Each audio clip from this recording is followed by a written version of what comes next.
Hey, how's it going, everybody?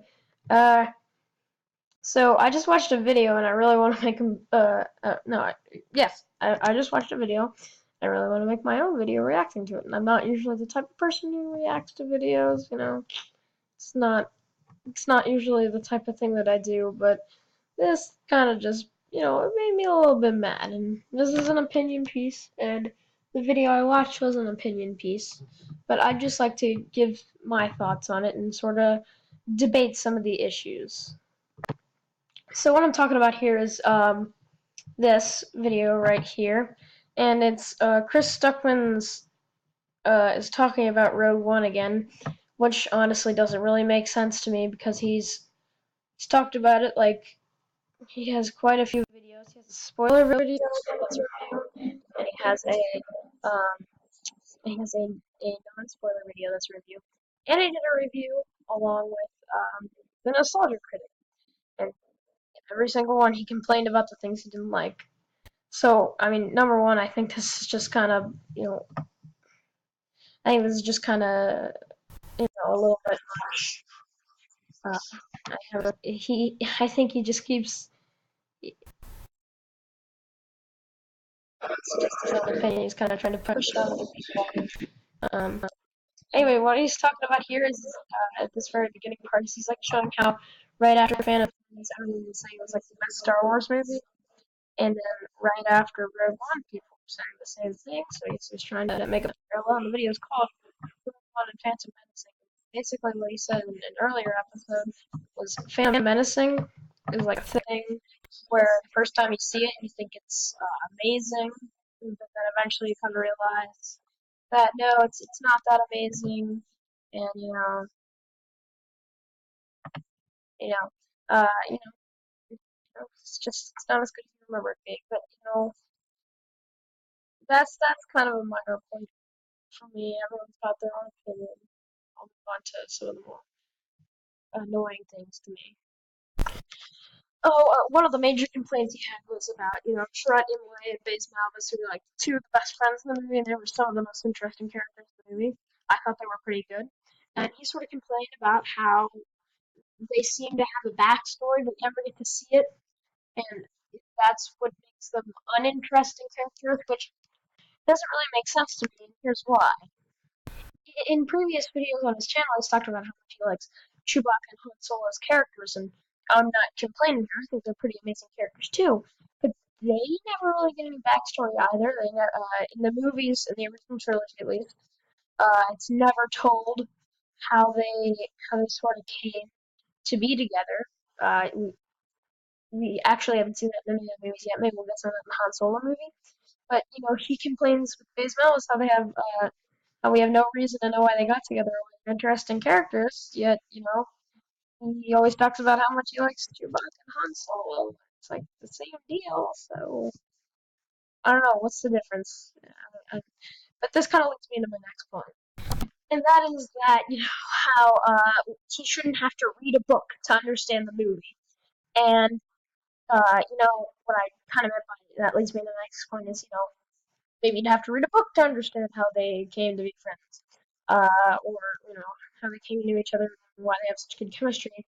He complains that in the original trilogy, he didn't need to read a book to figure out everything, uh, and that in Rogue One, he would need a book to understand everything. But the difference here is that the original trilogy, first of all, the first movie was only honestly meant to be a first movie. Like George Lucas he had the story planned out for it to be more of a story, but that was originally supposed to be one movie. No one expected that to be as much of a success as it was, and so it's meant to be just one story, one movie, nothing more than that.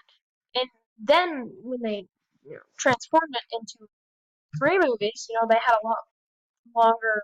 They had a bigger amount of time to flesh out their story. So what I'm getting at here is, they have three movies, 6 hours to tell their story, and this one two. Not to mention that it's a whole new it's a whole new cast of characters, not the same characters we had before. The other thing that sort of goes along with this is that Um, how do I say this? He sort of complains that, in the movie, Jyn Erso, she,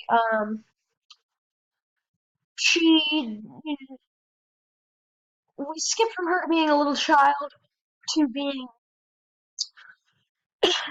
grown up, and he says that he would have liked to see some of that or figure that out, and now they're coming out with a novel about what happened in between that time, and once again complains that he shouldn't have to read a novel to understand the story.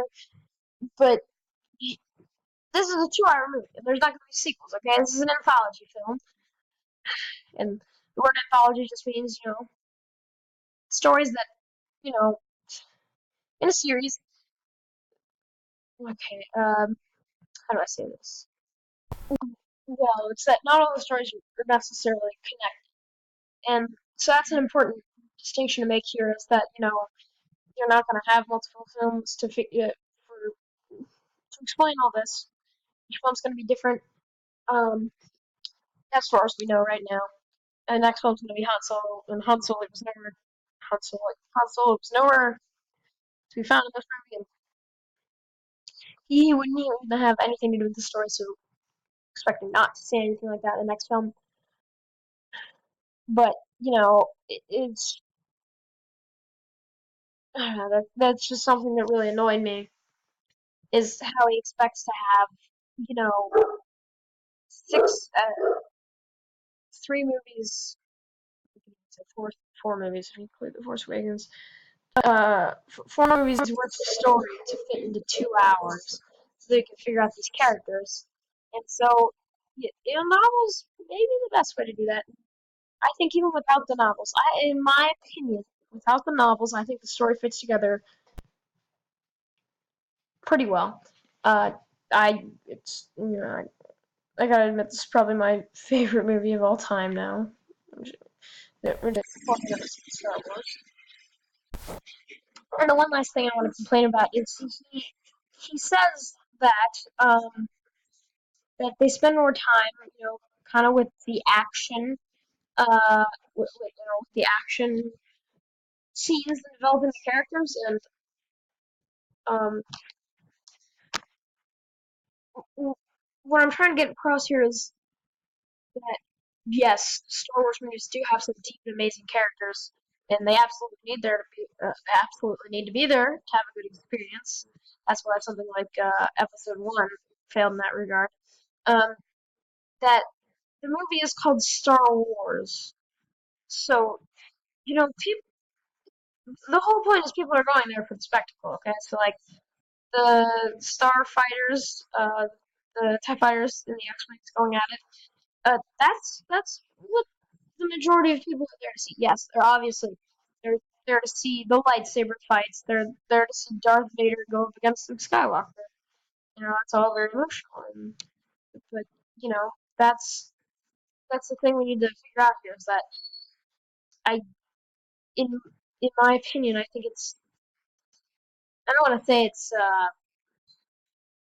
I want to say that kind of getting off track here.